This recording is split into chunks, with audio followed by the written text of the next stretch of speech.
Let me tell you a story. I was passing through a wee village, about a half day's ride from the capital, when, slumped up against a wall, I find this man begging, blind in one eye. Or rather, only having the one eye. He's holding out a helmet for his collection, and I realise 'tis a guardsman's helmet.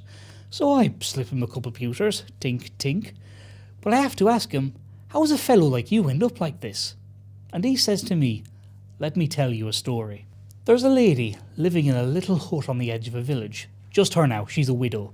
Her son and her lad had died down the mines up north some years ago, just before the young emperor was getting the thirst for the Coldiron.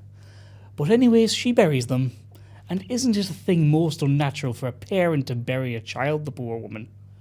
But one day now, a guardsman under orders from the local governor, he goes on about a half day's ride from the capital, and off his horse as the sun starts to lie down behind the mountains.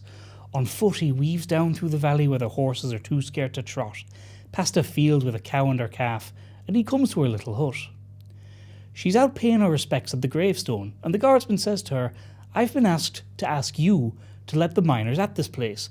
You're right on top of a hefty vein of Coldiron. She turns, and she's rehydrating a bit of salted venison in her cheek, and she looks at him, and she looks at the grave, and she says, not a chance. I've been here since I was married, and my husband and son are buried there. Will you leave them be at peace?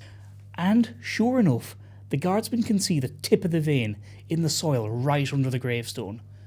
But he can see the woman won't budge, and off he goes, weaving on foot back up through the valley and onto his horse again, and a half day's ride back to the capital. But she knows it's not the last she'll see of him.